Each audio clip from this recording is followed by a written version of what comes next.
just playing free mode. Yeah. Like, free mode was fun. Like, it's fun. But the game was built and designed to be played. So I'm going to play it. That reminds me of my favorite line from Power by Kanye. I just needed time alone with my own thoughts. Got treasures in my mind, but couldn't open up my own vaults. You know, this is a weird world. What do you want to be, huh? You want to be me? You want to be you? Okay, why did you say take, or what did you say? You said, I gave in and just took the cough suppressant. Like, why didn't you just take the cough suppressant? Because you don't fuck with, like, medicine? Yes. Okay, yeah, neither do I. Yeah, because I feel like once I take medicine, that's me admitting that I'm sick. That's me admitting to myself I can't do it myself. You know what I mean? It's like, oh, I failed. I can't beat this. Do you ever try to, so do you do anything naturally, or you just try to will yourself past sickness? Nigga, Mikey, you don't even, because I don't be sick. I don't get sick. But you don't even, like, if you feel it coming on, like, you won't even entertain the idea of drinking a tea with some ginger root or taking some turmeric. I'm not against it. That's just not. It don't pop into my. It just doesn't pop into your mind. I'll just be like, all right, let me get extra water and work out harder.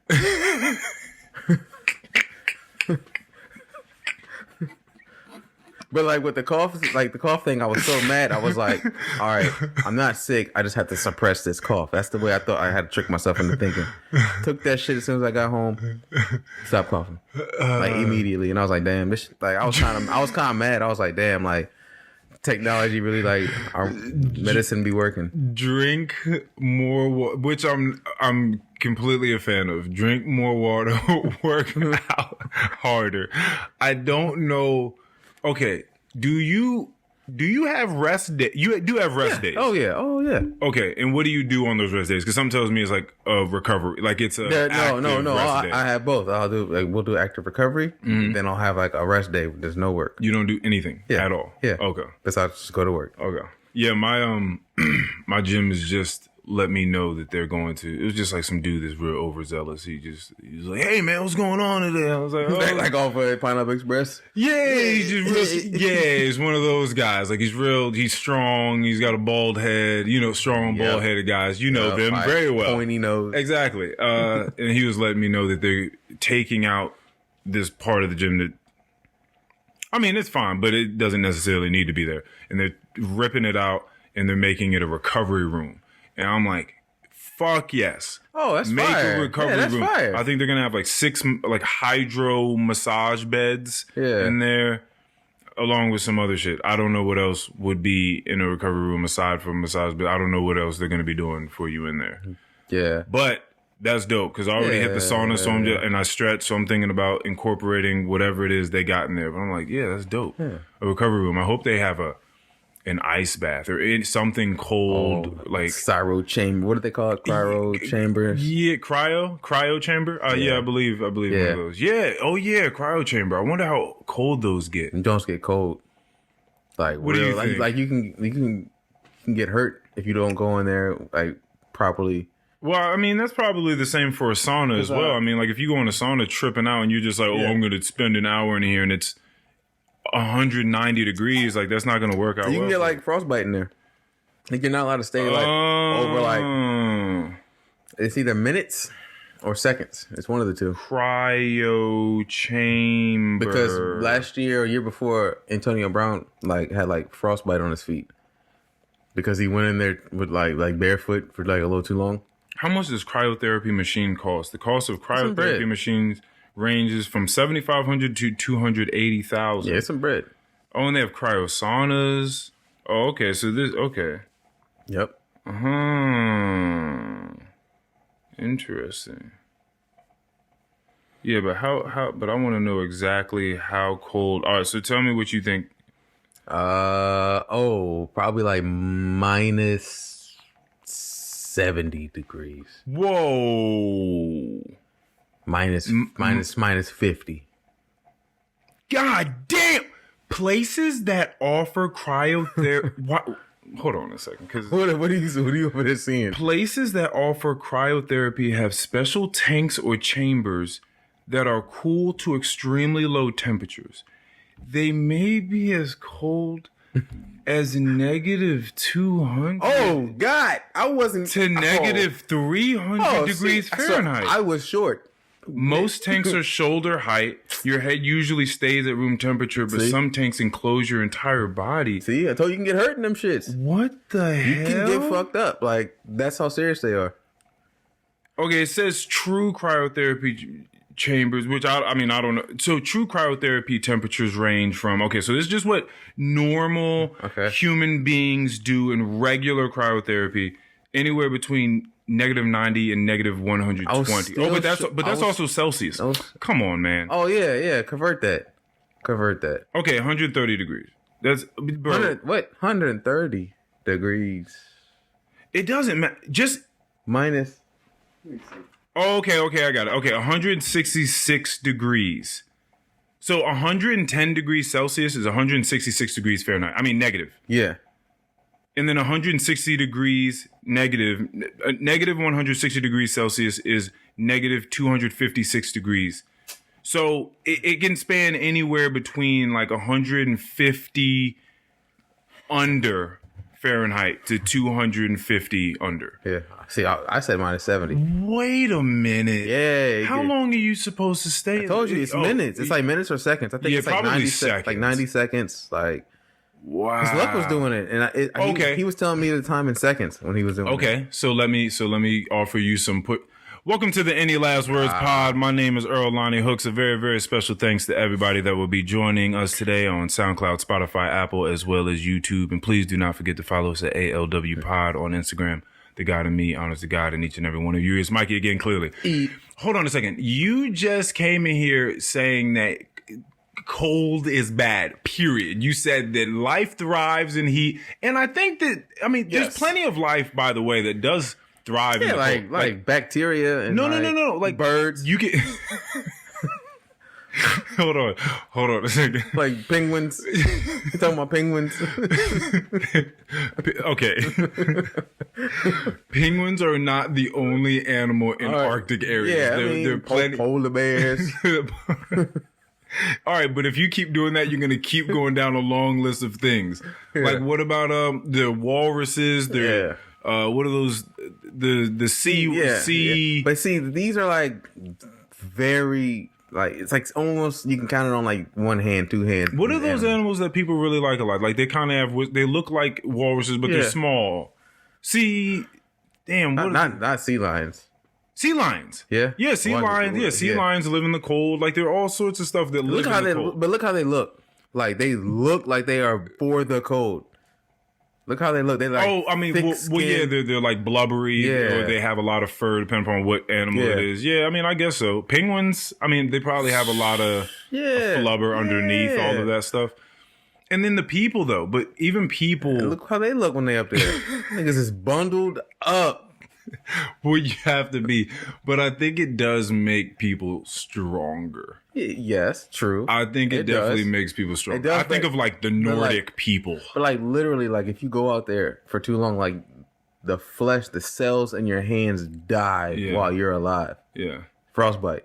And you got to cut that shit off because it was too cold. I know. It's so crazy hearing about these stories of people in the Midwest like being killed off. Like just recently.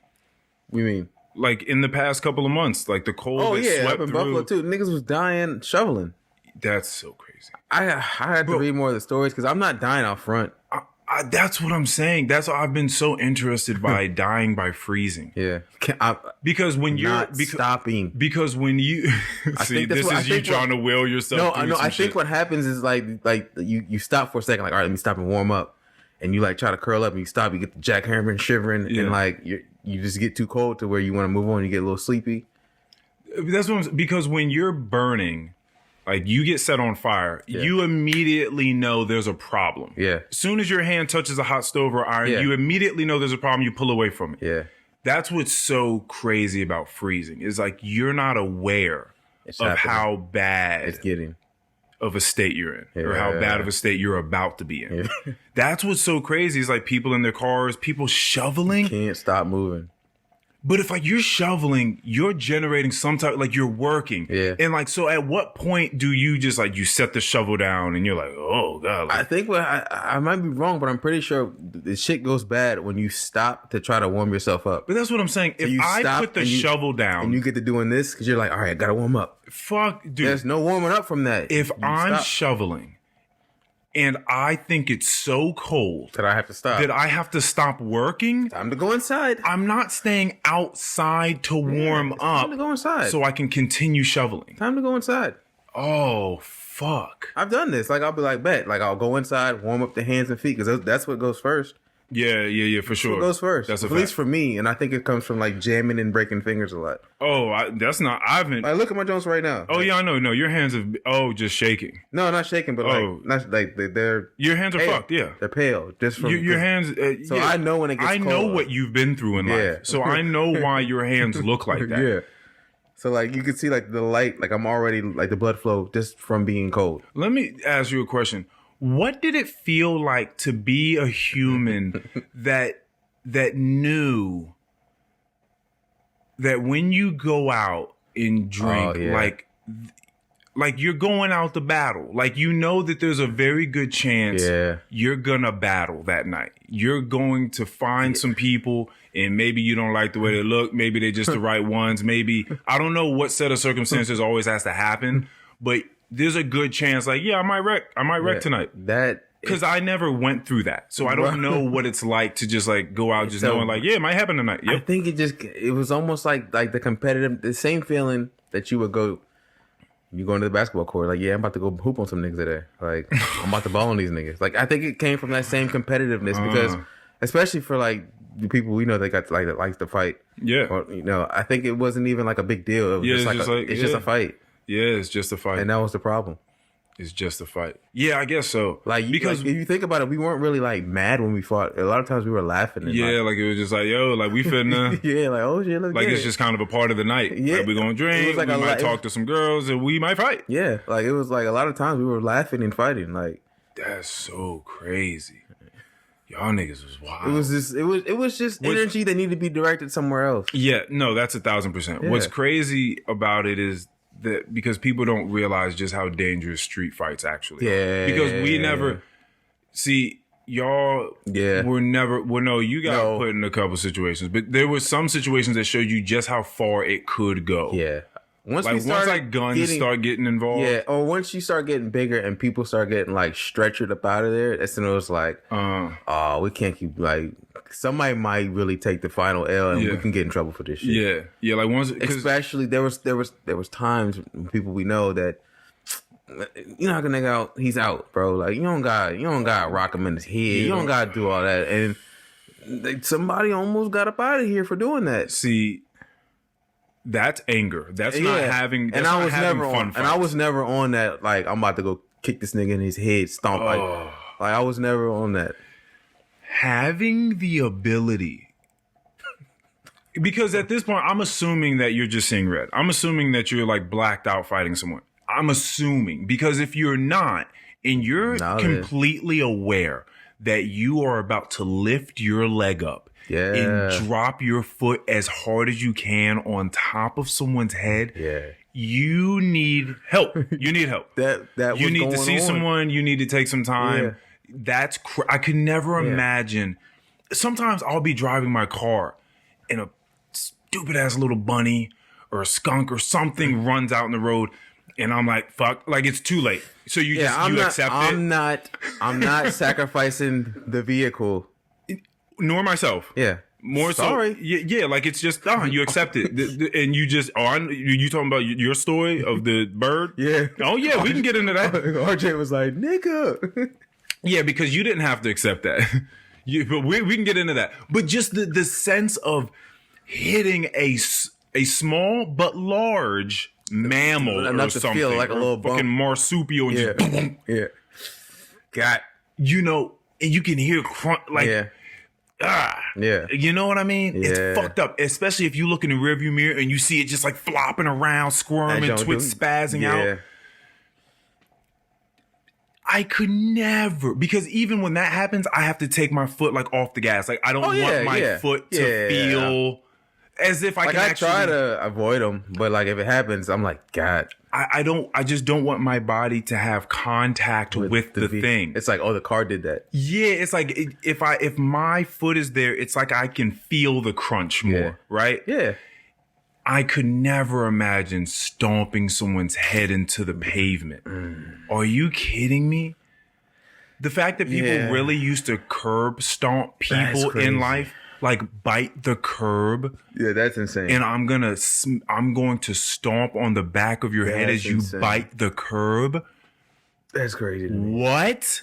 Not to say, just so we can clear this up, not to say that those are my friends and that's what we were doing. It never went that crazy, but I've heard stories. Insane. Oh my gosh, man. Yeah. I used to just think about what it was like to just go out knowing that you like may fight someone that night and not knowing exactly how it may go.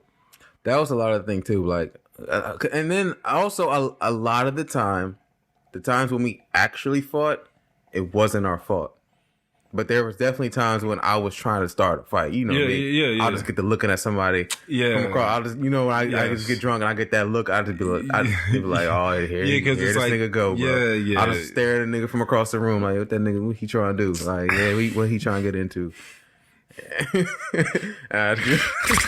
Those were never the nights where the fights popped off. Like, it was always when we were really just having fun and then somebody would do something stupid to somebody we were with. Not knowing that it was more of us. Like, oh yeah. Remember the Austin fight in front of Mo's house? You heard about that one? In front of Mo's house? No, I don't know if I heard about that. Mo had a party, like one party at his apartment down in Harrisonburg. That's how this happened. The Pinky. Yeah, the Pinky. Yeah. It's leaning. And Austin was leaving early with his girlfriend at the time, and he ordered a cab before Uber was really popping. He went downstairs. Good old cabs. Right? He left before all of us. And he went and got in the cab. Well, he went to go get in the cab. And a bunch of other people had already jumped into the cab that he had ordered because the cab driver called him like, hey, I'm here. Austin goes down like, hey, yo, this is my cab. So they're like, no, we ordered this. So Austin just goes into his phone and he presses the call button. And the driver answers the phone. He's like, see, like, no, this is mine. They're like, no. So Austin's arguing with them. While Austin's arguing with them, his girlfriend got on the phone and called Mo and was like, hey, Austin's down here arguing with like 4 or 5 dudes. Like, y'all need to come out here. Right. So as we're coming out of the house, because Mo's up on the third floor, Austin looks back and sees us coming. He was like, he realized reinforcements was on the way. He was like, man, he's like, nigga, get the fuck out. Get the fuck out my shit. Like, he started going crazy. So as I'm on like the second floor coming down, like I hear him wilding, I'm looking down. And as I'm coming down the final steps, they were all coming out to like just start to try to fight Austin. They didn't know. And it was just like Mighty Morphin Power Rangers. It was like the perfect time. And like, y'all, they didn't know. And they all stepped out and they had no clue that the whole squad was on the way down the steps. And they got put down, bro. Like, we started chasing them. Like, they were like, we had to chase them. Like, at one point. They had to like carry one of them. Like it. Damn. Yeah, it went crazy. Like they said, like I was in the street. They said at one point, like laughing and shit, like ha ha ha. Like, yeah. Damn. Yeah. I was never around for any of these. No, you really weren't. The one time you were there though, you were way too drunk to even do anything. Oh really? Yeah, nigga, the famous story. That was the one that I realized, like, all right. We probably can't keep doing this because he got stretched up out of there. Like that wasn't anyone's fault. So, okay. So my recollection, so we're in Harrisonburg. Yeah. This is New Year's Eve. Yep. Okay. I didn't know who I thought I was at the time. Yeah. And I thought I was going to take a shot every time anyone new came in the house. It was like, let's take a shot. So I'm just taking shots at Captain Morgan. Back to back, 100 proof too, because I got at that time that was my drink, so that was what I was drinking because I got the big bottle. It was the big one though. Yeah, the big one. And I just kept drinking, and very early on, I'd realized it's too early to be feeling like this. Yeah, for sure. I was like, oh, this is going to be another New Year's Eve where I don't make it. I don't make it to the ball drops. And so I'm in there wrapped up with the toilet The dirtiest toilet that has ever been known to man, by the way. Yeah, that toilet ain't seen no Pine Sol its whole life. No bleach, no nothing. And I just had my head in that thing, just throwing up over and over. And then the girls came in and shut the door. I was like, oh my God, they got knives. So you never saw any build up to it. You don't know what is going on. They're just like, they got knives out there. And I felt so bad. I didn't even care what they were talking about. In my mind, I'm just like, listen, they out there doing them nigga type of shit. Like, they out there fighting, they got knives. Like, this is what all of them niggas in that living room do. This is what they get into. I'm in here, I'm drinking, whatever. And then for some reason, they also leave the bathroom. I guess maybe they want to go check up on what the fuck is going on. And then that's when I stretched my leg out, because that's the only energy I had, and just closed it with the tip of my toes. It was like, they not coming in here and stabbing me up while I got I have no way of defending myself. You said he thought they was going to run around the crib, just looking for nigga. I'll get that nigga too. And if they came in there with knives, I would have laid there while they stabbed me. Man, dog, like, got me. And that would have been it. That's how bad I felt. That's how sick. I had no agency at all. Yeah. But on the outside, now tell me what happened. It was just a New Year's with a kickback, quote unquote. Right. Because it wasn't a lot of us. It was maybe, 12 at the most. Okay. All right. That's something like I remember, yeah. And there was a party, though, like, in the building, but it was upstairs. We didn't go to it. I mean, we didn't really know the people, I don't think. The neighbors upstairs. But there was a party upstairs. And all of a sudden, like, 3 or 4 dudes that lived across the street just came in the door like, yeah, what's up now? What's up now? Like, but they had, like, kitchen knives, and they were, like, clanking them together. Like, yeah, what's up? What the fuck y'all trying to do? And I'm looking at them like, I thought that they were, like, happy, like, because we know them. And I'm like, oh, shit, like, what the fuck's going on? Like, it was just confusing. Like, you know them like you've seen them around. No, like, we know that we've drank with them and shit. So I'm like, they're happy, but they have knives. And I was trying to, like, put it all together. Like, what is going on? Yeah. Like, huh? Like, I'm looking at them like, what the fuck? They're like, yeah, what's up? Like, what's up now? And we looking at them. Everybody's like, yo, what the fuck? Like the commotion started bubbling up, but it wasn't, like, true conflict yet at all. Yeah. And that's when, like, another dude came in and like, no, it wasn't them. It was the other party.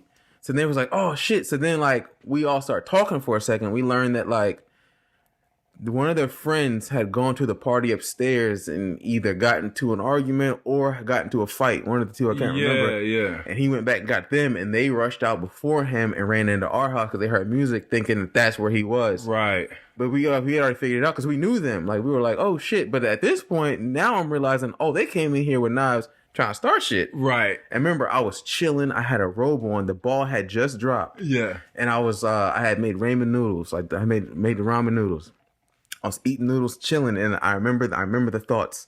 I remember the full conversation I was having with myself. Like, oh, these niggas came in here faking. I was like, it's a new year though. Fuck it. I was like, these niggas just came in here faking. But I was like, man, fuck it. The ball just dropped. I'm in a robe. I'm chilling. We good. Like, you know what?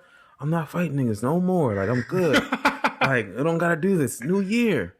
And then that's when one dude who was way drunker than I was at the time, and I don't even know if I was that drunk. He's like, yeah, it's my nigga right there. That's my homie. He like ran up on me and like tried to put his arm around me, and he knocked my whole noodles out of my hand. And I just looked at them Jones like, and it was just like, damn, I guess we gotta do it. Like, damn, I guess it's gonna go down. I just nobody. So he came over saying endearing things about you, trying to dap you up. While I was fighting the thoughts of they just came in here with knives. Right, like, should I? Because, so in your mind at this time, you understand that it was a misunderstanding. Yeah. They came into the wrong place. I think it was a guy's little brother that had gotten beaten up upstairs or whatever. So then he went and got his other brother and his brother's friend or whatever. Yep. And so they come in the house talking about what the fuck is up now, what y'all trying to do, clanking, sharpening knives in front of y'all. And you're having this like, okay, it's a misunderstanding, but also they just burst up in here acting crazy. Now, logically speaking, in your mind now, it's, okay, they didn't know what house it was. Right. But they were really reckless with the way they just popped into someone's house. Super. And then a guy coming to give you a hug of sorts knocked your ramen noodles out of your hand, and that was it. Because then it was like, Well, that whole vibe is done now. I'm not chilling no more. I don't got noodles no more. Yeah. And under the robe, I had on t-shirt and shorts.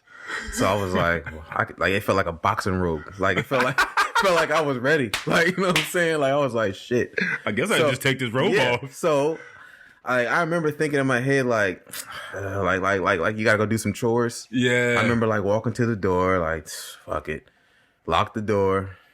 Y'all not going nowhere now. But then I walked around the corner to the kitchen, because in the kitchen, like in the cut, was like the washer and dryer and the panel. Walked over to the panel and I just cut the power off to the whole apartment. It's black. Everything's black. I don't know why I thought that part was a good idea. Yeah, that was a terrible idea. I don't know, because they still had the knives. They were the only ones with weapons. That's what everyone's like, hey, nigga, hey. Everybody's like, yo, what the fuck? So then I cut the lights back on. But at this point, RJ had grabbed our set of knives and was walking around handing them out like, here. He was, so in his mind, we about to have a medieval fucking knife fight. Like, everybody got knives. Yo, y'all sitting in there clanking knives together, so swinging. Like, RJ's thinking, fuck it, we gonna have knives too.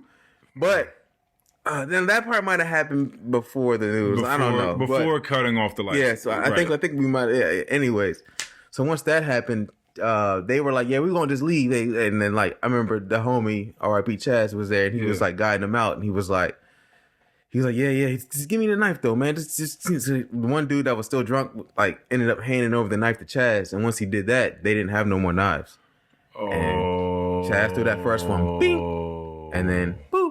So what? So then, that was the worst part of it. So they actually gave up all the knives. Yeah, without even realizing it. Like they had given up all their knives without realizing it. Like, put the knives down. Put them joints down, man. Here, give me that joint. Put that shit down. As they're leaving. And then hair broke loose in that little hallway right outside of the main entrance, in between two apart, like just like this, like in between there, it was like a little ring. Damn. And yeah. And it was 3 of them and easily like 6 or 7 of you. Yeah. Yeah. Yeah, man. Yeah. A young, reckless life. Yeah. They had no idea what was in store for them. No. How crazy, how quickly things can go left. Like you have all this power and might and you bust up in a house. To the wrong house. What the fuck is up? Yeah. In 5 minutes later? They could have went to the right house and caught a good dub. Yeah, I mean, could have. Depending upon who was in that house. True. Damn. Yeah, true. Yeah. Yeah, I'm glad that I was never... Yeah, I'm glad I was in the quarters that I was in. I'm glad I was just in my own little, Like, nah, I didn't experience any of that. Knives? Jesus Christ, man. That's crazy. Yeah, that's super crazy. Anywho,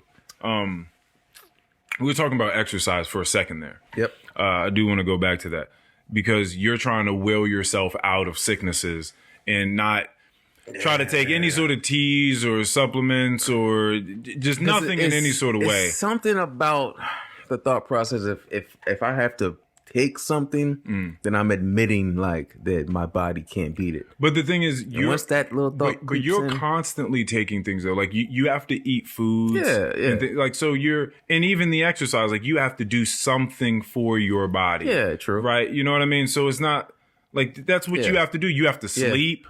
But it's just strictly like medicine, like tea. If I think about tea when I'm doing it, I'll try tea. Like you know what I mean? Yeah. Especially if I get like the congestion. Drink hot ass tea to try to clear all that. Yeah, up. I'm gonna juice you up something. Yeah. All right, bet. I'm gonna juice you up something like a little. I made some really strong like turmeric, ginger, apple, carrot juice. See, I already knew turmeric and ginger. That's those are like those life roots. They tell you that they just let me look this up. They literally just say it cures everything. If you look it up, it's almost not even worth looking it up. I looked at that, the list of things that it's like, not related to, but linked to helping. Yeah, 10 proven health benefits of turmeric and curcumin. I don't even know about that one, really. God. Top 10. Turmeric contains bioactive compounds with medicinal properties. What the fuck does that mean? It helps to consume it with black pepper, which contains piperine. Piperine is a natural substance that enhances the absorption of coumarin by 2,000%. damn. That's crazy. It's a little whoa. Curcumin is also fat soluble, which means it breaks down and dissolves in fat or oil. That's why it may be a good idea to take curcumin supplements with a meal that's high in fat. Okay. Curcumin is a natural anti-inflammatory compound. Scientists now believe that chronic low-level inflammation can play a role in some health conditions and diseases. These include heart disease, cancer, metabolic syndrome, Alzheimer's disease, various degenerative... Alzheimer's is crazy. We're talking about brain. Yeah. We're talking brain, not body. Yeah, I mean, inflammation can sort of happen anywhere. Is that Alzheimer's inflammation of the brain? Chronic low-level inflammation? Maybe. Damn. Yeah, I have to look that up. Damn, I gotta finish that video I sent you. That shit with the did you watch? Did you start any of that? The video that you sent me With the clown, the guy? No, it's a obsessive compulsive clown. Yeah, no, bro. I guarantee if you watch like 10 seconds, you're gonna be like, oh, hold on. It's just super interesting of what the brain can do to itself, and he was aware. He was aware like of it the fact it might be the most severe case of like OCD that I've like seen documented. Like, or at least somebody give a personal record for it. So I'll wait and hold that one to just peep it at some point. Even if you watch like 2 minutes, you'll be like, I know you'll probably watch for like 15, 20. Okay. I mean, yeah. Depending upon what it is, I might watch the whole thing. You can. So he talks about his. And what's the guy's name that does these interviews? Mark Laisha? I don't even know his name. I think it's like Mark Laisha. It's Soft White Underbelly. And so he's giving you a personal account of his OCD. Yeah. And probably he doesn't have it he doesn't suffer from it anymore. Oh, he beat it. Oh. But he's giving you the account of how bad it was. That's interesting. Because he realized it was just in his mind. Okay, because I was gonna say like just you don't have to ruin. I mean, it wouldn't matter whatever you said now. I'm still gonna watch it. But how did he say that he beat that? Did you get to that? I haven't finished. No, I haven't finished it yet. Okay. I haven't finished the part yet. But he knows that. I mean, they've said it that like a lot of OCD is really it's in your mind. Like it's in the brain. Like it's not like a physical defect. It's a lot of mental work you do. Someone in so two things. You just talking about OCD and this clown trying to. I don't want to just call this. No, he was. I don't want to just call him. He was actually like that's his profession. He was a clown. That's a funny fucking. It's job. just funny though to just be a clown. There's a very funny like yeah. There are a couple professions that really intrigue me. Like you want to be a clown. That's funny to me. I think also like being a male gynecologist. That's strange to me. Like, what made you want to do that? Unless somebody's just super into like the system. I know. That's what it has to be. Like, I'm just really love anatomy, and I've known that like humans grow here. Like, like human grows here. I'd be thinking that like, damn, like this little baby grew. Yeah, from this place. This was the incubation. Like, this was the incubator for it all. Yeah, I guess. So I guess that they're super into that. So this guy that figured out a way to harness his OCD, and I'm certain whatever it is he did, even before I even watch it, he had to somehow redirect. Yeah. Whatever, rewire and redirect. He's accounting that the whole time he always knew that it's just in his mind, like a piece, like a small piece. That he wrote a book like Stuck Inside on a Snowy Day. He got stuck in his room, saying something like, "I'm gonna save my family. I'm gonna save my family. I'm gonna save my family." Because for whatever reason, he would get like one thought of, "I'm gonna go downstairs and kill my whole family," but then he would have to counter that thought by saying out loud, "I'm gonna save my family." And it would bounce back, and like in his mind, he's like, "I'm gonna save my family," because and the thought was like, "Go kill him." He's like, "No, I'm gonna save him." And he said he got stuck in the sleep. I can't remember how long it was. It might have been hours. Like he got stuck at the window saying, "I'm gonna save my family. I'm gonna save my family. I'm gonna save my family." And he's telling you the whole time that like I knew what was happening. I couldn't beat this war in my head. Like it wasn't like he was like I had no feelings of doing it, but I wanted that thought to go away. He felt guilty for even having that thought. For sure, yeah. So he had to battle it by saying it out loud, and that's part of he was obsessive compulsive disorder. Yeah. People say that about someone was trying to put me on. It may have been my aunt to like Taoist ways or Taoism, one of those things. But a lot of it had to do with for every bad thought you had. Yes, to try to counteract he talked about. He said that. He talked about that. Yeah. Oh, okay. He actually said that in his interview. Okay. Because for every, I think he read it in a book, and so for every negative thought, he would have to counter it with a good thought. Right. And then or like two good thoughts. Exactly. Yeah. And he had to counter, and then if he had another bad thought, he had to counter that bad thought with two more. Right. And it led him on a train of just almost like stuttering in the brain. Like not stuttering by speaking, but stuttering thoughts. So he would get stuck in these loops of trying to clear that bad thought through that. Also, shout out to super interesting. The mother of dragons, and also who's the other Bruce Willis. What is it that they both got diagnosed with? Nick, it was like human. Fuck, look that shit up. Yeah, I forgot what it was. Dog. Bruce Willis. Where What if I just type in like Bruce Willis? It's where disease. eventually you can get stuck. No. It's stuttering of thoughts. I'm thinking of a different one. Aphasia. Is that where eventually it leads to you just being stuck inside your body? Almost. Oh, this is the one where it's a language disorder. Okay. Where about 180,000 Americans are diagnosed with aphasia each year. But it took a movie star to bring the condition into the spotlight. Last week, the family of Bruce Willis revealed he had the language disorder, which can affect a person's ability to speak, listen, read, and write. Aphasia is not a cognitive disorder, but rather an acquired language disorder that results from damaged parts of the brain that helps us process language. Usually this means the left side of the brain, which handles our language abilities. Stroke is the most common cause, but aphasia can also occur after head injuries or a brain tumor. Okay, I didn't know that it was like it can be physically triggering. And another type of aphasia can occur when brain tissue deteriorates with age. Damn. The family hasn't released the cause of the act of aphasia. Having something wrong with your brain is crazy. Yeah, so you miss words during conversations, replacing words, saying plate instead of knife, or bus instead of car, making up nonsense words that sound like the correct word, saying lat instead of cat. Okay. Yeah. Yeah, because then, like, imagine being an actor trying to do that. You got to talk. Your job is being on camera speaking. Fuck. And you on camera, cut. Fuck is wrong with this motherfucker? And you got to come out and tell him, man, Hey. I'm fucked up. Yeah, that's rough. They might be like, man, it's sorry, like, Yeah, we need this shit done. Contract. Yesterday. Who else did we have readied up for this role?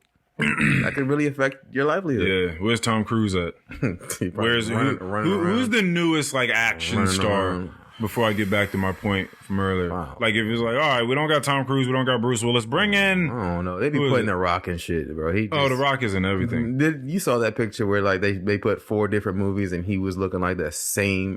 Like, he had the tattoo out, buff as shit, sweating in the jungle somewhere.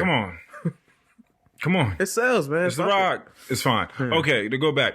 So we have this clown with the OCD that he's harnessing, and then we have you saying that just as young rambunctious boys run around beating the shit out of people, sometimes for good reasons, sometimes for bad reasons. That just was energy that needed to be redirected, and you found different ways of doing that. Facts. I wasn't exercising it that way, but I had a whole lot of energy that needed to be focused in another sense, another outlet for it. Yeah. And I was having a conversation with a friend recently about a lot of disorders. You know, Kanye has talked about this. Now, I don't know if he's the best spokesperson for this, but that mental disorders don't have to be looked at as negatives. That you can find a way to harness them and they can be something like superpowers. Yes. Now, I haven't been to a doctor. I haven't been to a neurologist. I don't know what's going on in my head. I would imagine that they would find something and they'd be able to tell me something. Or it's not the average computer. Something's going on, and sometimes it seems very weirdly driven. Yeah. It's some weird shit going on. Matter of fact, now that I've gotten older, I think my ADHD is a bit of a superpower. Because I think when I was younger, it wasn't that I couldn't pay attention to things. It was that I was paying attention to too many things at once.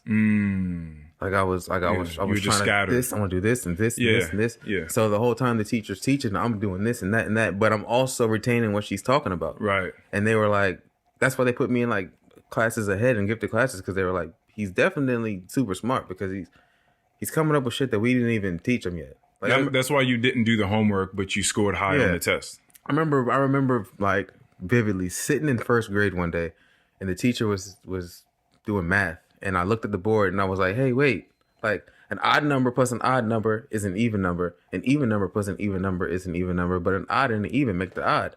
The teacher looked at the board like she didn't even know that. She was like, she left the classroom and went downstairs and got like the little counselor, and then from there I went into this little program to step me up and shit.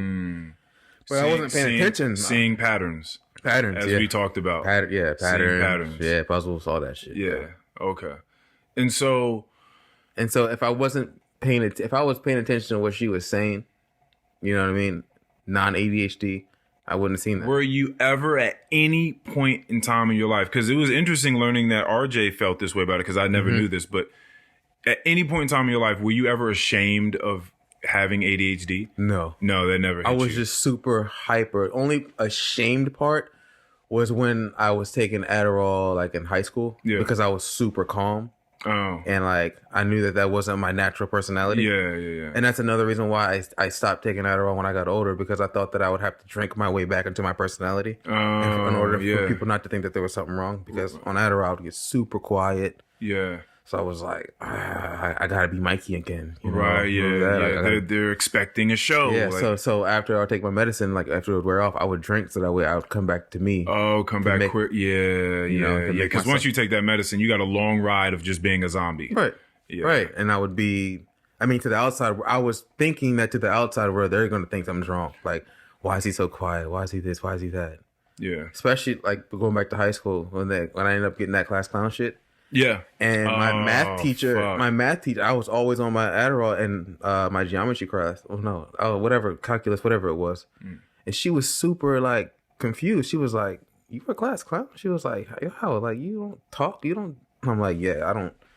You see me in the morning when I'm on Adderall. Like you don't know me on Fridays afternoon. You don't see me how they see me up out of here, outside of school." Right. That's the thing, because everybody knew me outside of school. Right. Because I'm so stupid, because we're thinking we're just being graded on things like inside the school, but everyone knew us outside, at the parties and shit, at the parties, at the games, all that sort of stuff. So that's where you're really getting all the data from to be able to. She was so confused. She was like, huh? Even the people in there were like, because most of them were in my class. It was a mix of seniors and juniors. I was retaking whatever calculus class because I had fucked it up the year before. They were like, huh? Yeah, it's weird. Senior superlatives, like giving someone that, like any sort of title, it can like give someone an identity, and then they feel like they kind of have to stick with that. That's what happened. Yeah. That's definitely what happened. Yeah, I feel like I had to be that. It's funny because I feel like, me and most outgoing, like, oh, you got to be talking to people, Earl. Like, you got to get out. You got to be in people's faces.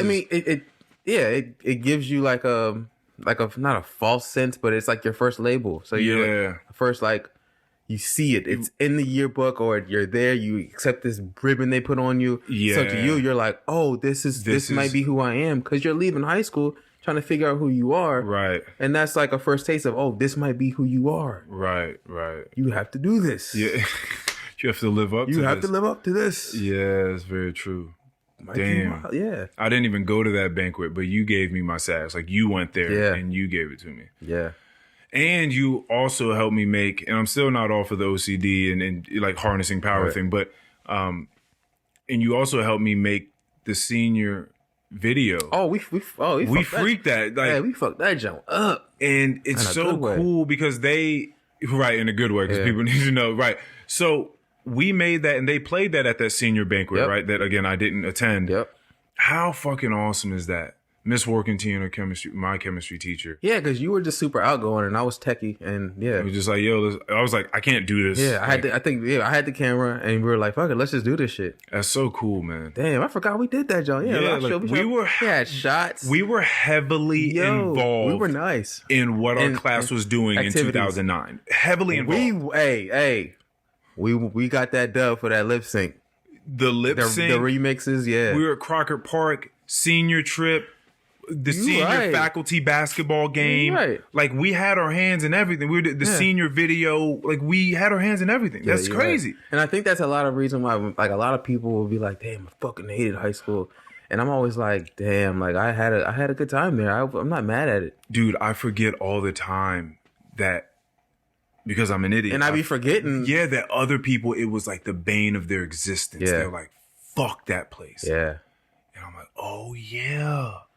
A lot of people hated high school. Yeah. It was amazing for us. Yeah. That's so crazy to think about. But then at the same time, like, I just be forgetting it because, like, I fuck with now so heavy. And for sure. And I see the future so heavy that I just, like, I be forgetting. Yeah, I'm never looking back like, oh, the good old days. Gosh, no, never that. Just when it happens to come up in conversation with one of you guys. Yeah, and I'm like, damn, we did do all that shit. Yeah. Yeah, it's really just like that. I'm like, damn. But to get back to, again, so I was talking to my friend about how to, now all disorders, of course not. I don't know if you fit to just turn that and harness that into a power of yours. No. High grade schizophrenia, I don't know how you're going to. Although, I mean, I got my theories. Tell me what your theories are. I mean, of course, it's not for all of them. But what if schizophrenia, some cases, what if it's misdiagnosed as somebody just a little more in tune with something? Oh, right. Just a little, like there's some famous artists and people who were kind of, I think they were diagnosed with this shit, brilliance. But I will say this: there was this Spider-Man movie. I forgot which one it was. I'm pretty sure it was Spider-Man. Yeah, and there was a super duper intelligent villain. Mm-hmm. And they kept calling him crazy. And he was just like, he just laughed at it and was like, crazy. Like, that's just a small word for dumb human beings that don't understand, like, true power or something like that. And I just remember hearing that and being like, Imagine if, like, in theory, if all of a sudden you woke up tomorrow and you could start to hear other people's thoughts. Right. As voices in your head. Yeah. And, like, you really did. Yeah. How would you explain that to people around you? You be walking around like, huh? No, you could actually do that because if it was true, you would believe me. You're right. Yeah. You would believe me because I would tell you everything that's going on. You'd be like, yo, what the fuck is going on? That's a bad example. Yeah. Now, remember, you did watch the movie Soul, Pixar or DreamWorks, whatever it was? Yeah, fuck with it. Fire movie. Now, there was that crazy, or they called him crazy but dude, he was flipping signs on the corner. Yeah. And what they didn't know was that he was in tune with like the dream the before world. Life. Yeah, the before life they called it. The whole time. Like because he would do what he loved and it put him in a flow state that allowed him to transition between worlds. Like he was the man over there, but he looked crazy out here. Right. Yeah. And so if that's a little bit of what you're talking about, I can kind of get on board just with like that. Like a what if there's some shit that we don't know. We're just not into it. And I believe that to a degree because I would have to believe it because I don't know what's going on in my brain. Right. But I do know that I perceive things in a very interesting way. Yes. And in a way that I'm certain a lot of people be like, hey, relax. Right. Like I don't think 100% of people diagnosed with schizophrenia are just crazy. Like there has to be a non-zero percentage of them. Like clinically insane. Right? There has to be it's not zero. Like there has to be a percentage of them that are just super in tune with the whatever we don't understand, you know? It will be interesting as we continue to move forward in technology and understanding the brain and understanding in neurology. Yeah. For sure. Yeah, for sure. Mm-hmm. That will be interesting. And so, needless to say, there's some things that you're not going to turn it, even if it is an advantage and we don't know how it's an advantage, right? Because maybe they're living in a world that's just great for them. I don't know. But maybe there are a bunch of things that like it can't be turned into a practical advantage, an advantage that like we could see it working for you. And our shared reality that we are. With our shared constructs and systems and things like that. To us, it just doesn't make sense. Like you used to always say, you was like, I wouldn't mind. Yeah, you remember? I knew you were laughing. I knew you. Yeah. Hold on. Okay, yeah, you're right. What did I say? That I wouldn't mind being completely cognitively impaired. I'm pretty sure I just said retarded at the time. You said retarded. Right. Because I was trying to think. I was like, you're like, it gotta be happy. It goes back to the ignorance is bliss. Like if you're just now, here's the thing. You're thinking of like a childlike mind. Yeah, because those people are not always happy. Like cognitively impaired people are just not always happy. And so that's the thing. It's not like they're just like happy 24/7. So that's where the flaw in that logic was. However many years ago I said that. So no, that's not. I think you were just saying if you were just unaware of all of like a bunch of bullshit. Yeah, but the thing is, I feel like there is a past. So there's a certain amount of consciousness that you can get where you're just conscious enough to know that you're not super conscious, where you're enlightened and you can get past a bunch of bullshit, but you're not dumb enough to be able to be completely void of all the bullshit either. Right? Like you're in this other spot. And I do feel like there is a dumb enough to just not really deal with most of the things people are going through. Like that, again, cognitively just cause people distress. Although I still do feel like because you don't have to go through that, and I've talked to you about this before, you're going to have to deal with other problems. I mean, you're going to have to deal with a bunch of just external forces that treat you like shit, or just things in life don't go your way often, and it's because you're not able to see the patterns and fix the problems. Right. And then there's being very, very intelligent and perceptive of things and just having the weight of problems on your mind because you can perceive them. Because in your mind, you're thinking how simple it could be. Right. And you're like, man, why can't shit just be like this? And it just bothers you a lot. And then I do feel like there is a point past that where you can reach more and more enlightenment where things just calm out. And you're like, okay. Kind of exactly where I'm at on why I'm like, optimistic. Okay. I don't even know if I use the word optimistic anymore. I'm just like content. Yes. With the way things are, because we know in certain states when you hit that level where you're just like, yo, everything's okay. Like existence is fine. Everything's cool. You know what? If people do catch on, then they do. If they don't, they don't. They don't. I'm here existing. Life is it's fine. Like I'm right where I need to be. Mirror by Kendrick on that album was amazing. It's a great fucking song. Oh, it's a great song. It follows Mother I Sober, which is such a sad song. Yeah. And then afterwards it's just like this blossoming, this sunshine and all this sort of stuff. And it's just, he says in that song, I trust you find independence. If not, then all is forgiven. Sorry I didn't save the world, my friend. I was too busy building mine again. Yep. And that was so beautifully said. It's like, listen, I trust you find independence. I hope that for you all. But if you don't, all is forgiven. It's fine. Everyone's not going to find independence. Everyone's not going to find that place of enlightenment, that peace. So that's fine. And I'm sorry that I didn't continue to try to help save you and your world. I was too busy trying to build my shit. Right. So and I think that's why I come off as super optimistic, because I'm just like, hey man, like, what can we do? The thing is, I don't know if that's so. Maybe your optimism has been misconstrued by me. Maybe you're not optimistic. You're just content. You're peaceful.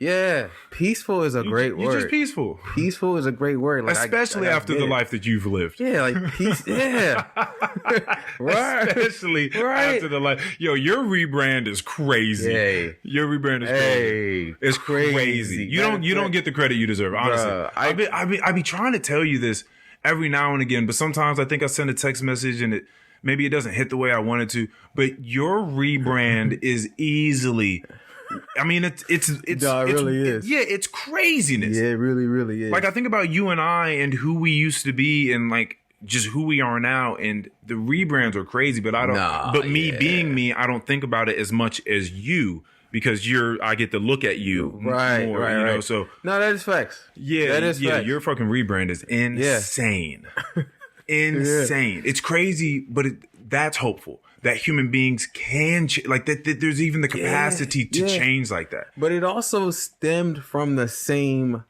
thought process that goes back to me seeing this as like life as not being what's it, as in like this is a very temporary time, right?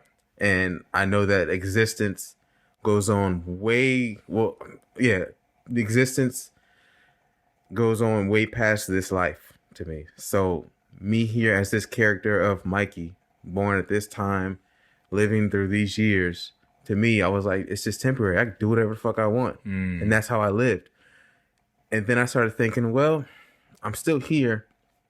Why don't I try actually playing the story mode of this game and try to progress this character? Like, let's see how far that goes. And I realized that like the story mode of the game so much more fire than just playing free mode. Yeah. Like free mode was fun. Like it's fun. But the game was built and designed to be played. So I'm going to play it. Yeah. Because I was told I hit you up and I was like, I remember choosing to play this game. Like just like in Soul, like it's gonna sound wild, but I really remember choosing this life to live. And I was like, well, let's live it then. So one, it seems like you needed some structure because the story mode of the game has some structure. Yeah. And free mode is free. This is why like sports and like CrossFit work so well for me because I do love like structure. Yeah. And like having and you're good at it. Yeah. You're good at structure. Yeah. Yeah, super good at like structure. You're not just good at following structure, but you're good at the construction part of it. Right. Like actually putting it together. Right, you don't just have to do something. You don't have to just follow a plan someone else gave you. Right. You make your own. Yeah, that's the big thing. They know that like if I have like a deed or not a deed, like a task, I'm going to break it down into how to do this task in so many steps. Because to me, it's like a little game within the game. Right. And it's, it's just keeping the mind at work, puzzle solving, problem solving kind of thing. Everything's I like to turn critical analysis. I like turning everything into a problem that has to be solved. Right. I love that. Love that shit. And so we talk about this level of peace that I think is so worth trying to. I think it's the thing to try to attain because everything else falls into place afterwards. There's this movie that I watched. I think that you'll like it. All right, I'll add it. It's on. What did I watch that on? It was I think it was Amazon. All right, what's it called? It is called Blackbird. It's starring a few people, but the one I know is Rainn Wilson is in it from The Office. Yeah, big head. So yeah, with the glasses. Who's he play on that? Dwight. Yeah. So he's in there. He's funny. And there's Kate Winslet. I don't know if you would just know her. I know the name real well. I'm picturing like three faces. Did you ever watch Mayor of Easttown? I know exactly who it is. So yeah, that is. I actually been trying to put weight on Mayor of Easttown until I can try my best to delete everything that I heard on the pod because I would have to listen to it before. And I couldn't catch up, so I was like, "Fuck, I'm about to put this one off." So anytime I feel the same way about her as I do. I mean, great actors. Same way I feel about Russell Crowe is that I've never seen them in something and not believed them. Okay. Every single time I've seen them pop up in something, I'm like, I believe that character. Right. I believe them. And it's a story. It's a beautiful story. One, just the angles that they take the angles as like an observer. And I heard her talk about it in an interview. Like the writer, the director of this likes to be an observer to things. So he's not so stringent on the characters, like the actors doing exactly these things at every moment.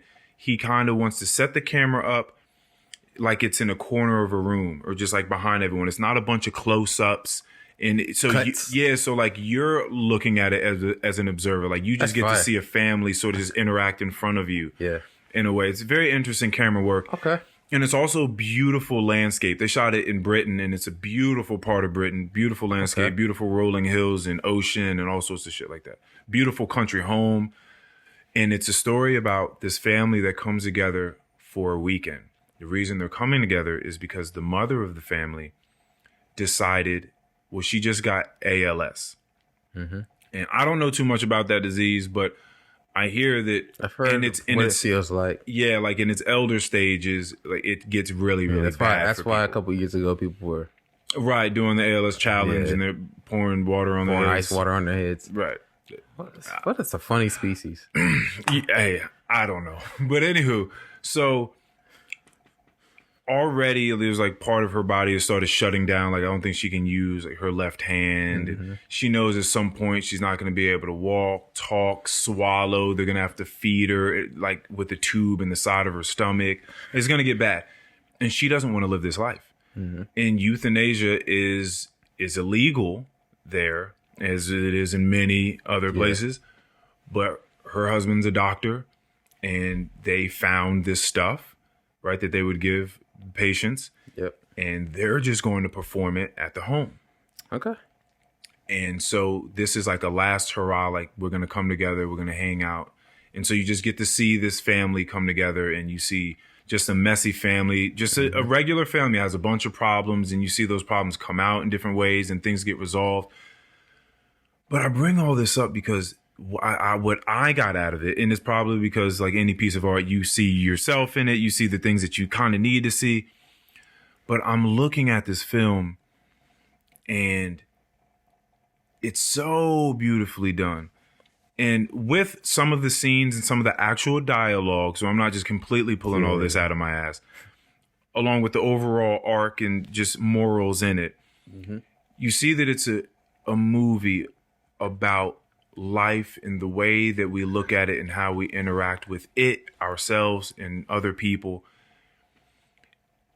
And I think a lot of the piece comes from, and as I've talked about on here, and I gave some advice to a friend earlier today, we should really, really think about death. I know I've brought up the Bhutanese people a lot, but I feel like if you just thought 2 minutes at the beginning of your day, 2 minutes before you went to sleep, about impermanence and the fact that all of this can just be shut off. A missile can fly and hit. Troops can come down shooting. You could have a heart attack. Like you just don't know. Yeah. And that's a real thing. It's real. Yeah. It's not like, oh, it just happens to other people. No, it happens. It just happens. Boom. And if you thought about that constantly, because, well, not constantly, but enough, right? I remember when I like first really, really started thinking about that because it was through a guided meditation through a neurologist and philosopher named Sam Harris. And I was listening to it and he just said, every time you're upset or you're sad, what's really going on is there is a complete loss of perspective. Mm-hmm. And if you could bring yourself to knowing that there's going to be a last time that you do everything. Yep. And you may not know, you probably won't know when that thing is. Like there's going to be a last time you saw that friend. There's going to be a last time you tied those shoes. What's crazy? Like that's going to happen. What you're saying, what's crazy is that like, this might sound like such a wild thing to do, but you know me, like whenever I go to like big cities, I'm always like, man, what if something just like this just happened right now and the bomb went off? We all got to get about it. I'm always saying like wild scenarios, right? But literally every time I'm driving out of the parking lot or I'm about to hit my car in the parking lot, like the people who I'm walking out of the work with or who I know, like every time that we're like, all right, man, see you tomorrow. I for some reason have a thought. It's not even like it's a problem. It's just automatic. I look at them and I go, damn, he might just die on the way home. Yeah, like maybe not. Yeah, like you said, see you tomorrow, and you're just thinking, maybe I'm like, not. and I look, I always give everybody like a last look, like that might be the last time I see that man. Mm-hmm. Like, and I don't think that's. It's not even a sad thought. Yeah, it's not a sad thought. Dude, you know I feel you. You know I know what you're talking about. It keeps me in a way to like everybody fucks with me at every job I be on because I'm I'm saying what's up to everybody, and I'm giving little conversations to everybody all the time because I'm thinking, damn, what if if they just get up out of here? Yeah. It's just one of them things I'll constantly think about. Yeah, there was a time where once my grandma died, I think it was the day she died. Yeah. I went over my parents' house, and my dad was in a state I never saw him in before, ever doubled over, going through it in the worst way. And by the time I left, I gave him a hug. So this is after, they had taken my grandma out, and I gave him a hug. And it was the first time where, because we always give like hugs and kisses when we leave each other, but he gave me a hug, and like as we were letting go of the embrace, like it was like a longing in his hands, like he was like touching my arms and my forearm, like as he was moving away, and you could tell it seemed like to me logging it all in. Yeah. You could tell that it was the first like hug where he was really trying to understand it and like gain as much data. Like, what if I don't hug you again? Yeah. It was one of those hugs. Yeah. And I was like, I felt that from him. And I'm like, damn, how often do people just not? Because that's the way that I look at stuff too. Is I don't know. I don't know. Things happen all the time. Fucking dude died shoveling his snow, froze to death. Right. Honey, I'm going to go shovel the snow. And he doesn't come back inside. What is going on? You know what I'm saying? Like, that's crazy. Yeah. Like, you talking to your fucking kids and being like, yo, I didn't pack your fucking favorite lunch today. I packed this lunch. Put your shoes on. You always take so fucking long to put your shoes on. Get in the car. I'm so sick of you. Honestly, if I have to tell you again, get in the car. And you send them. And then there's a school shooting. It's like that was your interaction. Like that's just that. Like that's what. Yeah. And so this movie portrayed in such a beautiful way the things that matter and the things that just fucking don't. And I'm in this constant state of knowing those things. Me too. And so, that causes ruffles sometimes when people are wondering like why you're not worried about something that they're worried about, as if you need to be. And, then it falls on me to say, I don't think that matters. Yeah. But also at the same exact time, I can tap in and play the game. Like But what does that look like? Because when you tap in and play the game, I need to know exactly what that looks like. Because sharing empathy and understanding that someone thinks that matters, I'll never shut down the fact and just tell them, listen, that's stupid. Well, I mean, I have done that, but there's a certain type of relationship you have to have with that person in order to do that. Most human beings, I would never do that to. Like, listen, all the things that you worry about are stupid, and you're stupid for worrying about them. That I'm not taking that route. If you're very close to me, I'm going to be like, what is this? What is it about this thing? Like, let's really try to, because I'm a root problem type of guy. Yeah, you want to get to it. Yeah, let's get to the root of the issue. Is this really what's bothering you? Exactly. Like, what is it about this thing really? Because it's going to end up trickling down to a fear that you have. That's what it's going to come down to. Yes, it is. We just have to figure out what that is, but it's going to come down to a fear that you have, and we're going to have to do some healing to figure out how we're going to get past that fear that you have. Right. That's what it's going to come down to. That's what it's going to trickle down to. If we have enough conversation, it's going to come down to something that you fear, like something that you're trying to change, something that you probably can't change. Every single time we could talk for 6 months, a year, however long it takes, it's going to come down to the fact that you fear something. Yeah. It's like there's something that you're trying to control. Yeah. That you can't make it what you want it. It's what it always breaks down to. It's gonna go like, and I recognize those things. Having a conversation. Why did you check your phone? I was talking to you. Why did you check your phone? I've come across this. Why did you check your phone? I'm just like I had to send something real fast. Like something came in mind. I knew I had to send this thing really fast. Yeah. It was 10-second send. You're just like, yeah, but you had to give that thing your time. Like you just couldn't give me like your undivided attention. Like, what is it that I'm presenting that's not good enough? Like that you had to pick up the phone. And I'm like, okay.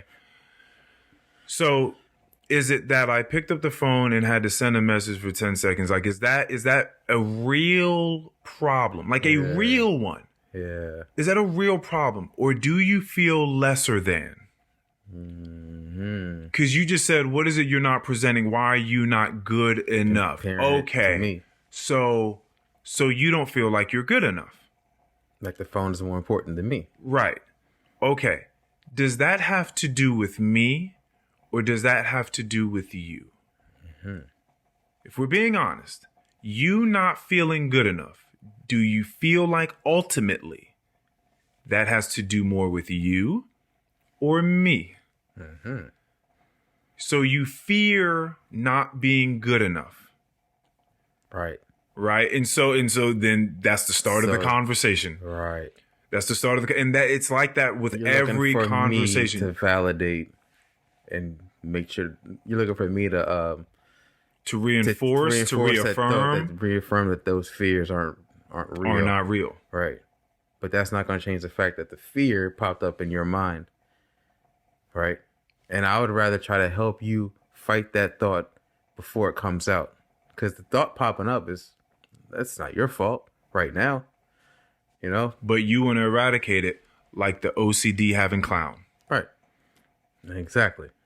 So, and you're more interested in doing that than just batting it away for because the other things are bullshit. Yeah. Because it's not the root of if you don't fix the root of the problem, you don't fix the problem. Right. So you might as well try to get to the root. Like, exactly. I don't understand doing anything else. I don't. Like a leaky tire. Like, I can keep filling the tire up with air, or we can just go fix the tire. And sometimes listen. I get filling the tire with air. Yeah, I mean, because I can't go today. I can't go today. Sometimes I'm gonna just put the air in the tire, knowing that I'm gonna have to go 2 days from now. Right. That's a fact. But at some point, you just got to fix that fucking tire. Yeah. And putting a patch over it is roughly the same thing. It's a bit better than just continuously putting air in it, putting a patch on there. But the patch ain't gonna work forever either. You need to fix the tire or get a new tire. Like something better has to happen. So, but then, like I said, playing the game part, I understand that like maybe not everybody is there, you know, they're not able to, you know, break down their mind in the same manner. Even though I can explain it right now, it took me years to get here, so it might take them years to get there. But that's the beauty of guides and mentors, is that the shit that it took you 30 years to figure out, if somebody get in 29, you don't exactly, even if it is 29. Yeah. Hopefully it doesn't have to be that long, but like that's the whole point of having mentors is like I went through this wild shit. Yep. So now you don't have to. Right. Like, you don't have to. I can give you a bunch of the answers that I went around fucking fighting for for 30 years. But then also, what if it's just different software? Yeah, I mean, hardware. You mean like hardware, like maybe the actual brain is just not fitting that's the hardware. Maybe. Yeah, no, that's a fact. All brains are they're not created equal. That's a fact. That's a fact. It's like, oh, okay. Yeah, like it's not going to work. So yeah, I wouldn't, I mean, you're not just going to be able to force those things. But what I will say is that if you are to have people around you, I'm not saying just running around. When Blaze was here talking about the right reflex to go and right people's wrongs. Right. I'm not saying run around and just try to fix the fucking world. We tried that shit. Yeah, tried that shit. Don't work. It don't work. That was what the earlier 20s were for. Right? Got that out of the way. But people that are close to you, you want to have real conversations with them and like real connections. And that's just going to be a part of that. So if you are to have real conversations, that's going to come up naturally in conversations. Like, well, listen, because they're going to ask you, why don't you care about it? And so you're going to have to answer those questions. So it's not like you telling them something, it's just, or telling them how to be. It's just you answering questions when people ask them of you honestly. And that's pretty much what it is. So it's good. But I saw this fucking video, this reel of a little baby, black baby. This was it was the best video ever. It was a little fat black baby. And he had a bunch of like note cards in his hand. And they were never like more than 4 letters, maybe 5, but he was reading. It's little itty bitty. I'm so bad at ages, so I wish I fucking knew. But I'd maybe say like 2. and he was just going through, diapers on, fat ass thighs, and he was just going through and just like, May, walk, can, me, and was just going through these cards. Yeah. And someone asked me, how is that possible? Like, how can a child be so smart? And I'm like, Whoa. do you know what a human is capable of if you start early? Mm-hmm. Like, if you have those conversations early, people talk, and you know, I talked to Keon on here one time, and we were talking about, oh man, I forgot exactly what it was, but it was a certain conversation he didn't feel like he needed to have with Ja'Cory at the time. It was something about like meaning in life, like not trying to be so materialistic and want the Jordans and the this and that, and just feeling like maybe you should have some conversations with him about materialism and consumerism and capitalism and like what matters and meaning in life and all this sort of stuff. I think it was when it might have been around the time when he was talking about wanting to go to that house. Was it that episode? Oh, the hype house out in California. Yeah. Was it around that episode? Yeah, I think so. Yeah, but it was about the same sort of talk because it was about getting completely swept away by TikTok and all that sort of shit. And wanting to be like one of those dudes that's like like a baddie that like, you know, slices his eyebrows and wears dangling earrings and licks his lips a lot and all that sort of stuff and rolls his eyes, all that sort of shit. And, you know, saying that he didn't feel like he was really of that age to be having those conversations. And that's many parents. It's not just Keon. There's many people that feel like, oh, they can't have those conversations yet. Like, we got to wait till they're at an age where we can have them. Wait till they're an adult so we can have these conversations. Right. I think that you should start having these conversations at a young age, very, very young. Even it doesn't mean that they're just going to know it like you know it at age 5 or 10. Like, but it means you're building the blocks. Like, I already know. I'm not, even if I'm not, quote unquote, having those conversations, I'm going to be asking questions to see what conversations can be had. Yes. Because if you're asking questions, you can start to gauge what kind of conversations they could have. Mm-hmm. You know, you could start really early with things. You know, right, super early with things, very early as they ask, because you know they hit that stage where they get to asking questions. Yeah, boy, you could have some crazy conversations. Yeah, that's very. I already true. know I'm going to be having some wild conversations. That's very true. Yeah, because you're just going to ride the wave. Like you're going to get in their mind. Yeah. And then be like, what's this about? And then you can just kind of. It's something about.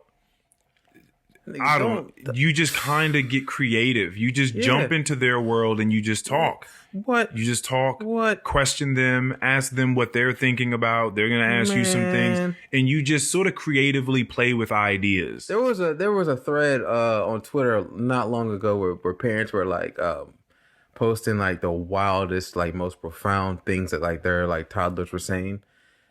Kids be saying some wild things. Like one of them was like, "Man, something.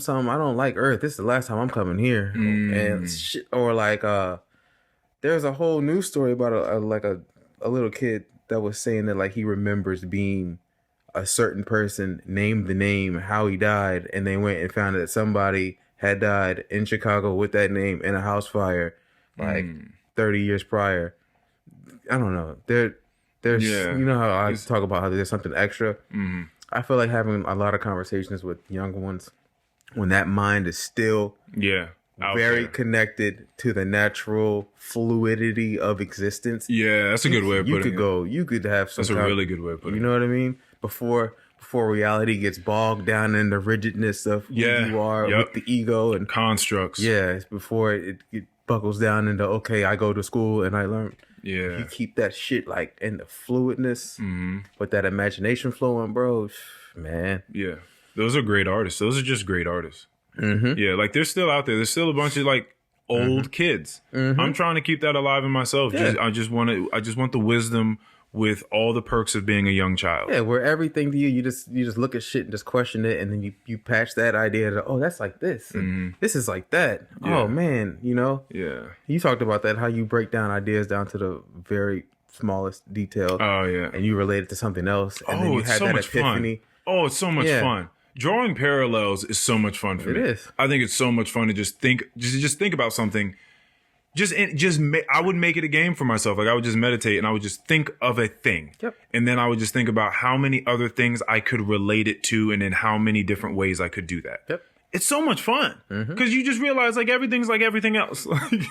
Yeah, man. It's really, really cool. It is. And with these little kids and with you having some semblance of bashfulness when it came to the Adderall. Again, I knew that RJ really dealt with it. And I know a lot of people do. And I talked to Ron Marie about this the other day because I remember watching X-Men growing up, like the movies. Mm-hmm. And I remember like getting the whole gist of what the fuck was going on in X-Men. Like you had this sort of Martin Luther King, Malcolm X thing with Dr. Xavier and Magneto, where they grew up together. They were trying to fight for the rights of their people, which were mutants. But one of them was just trying to coexist with the humans and say, yo, we need peace. And the other one was like, fuck them.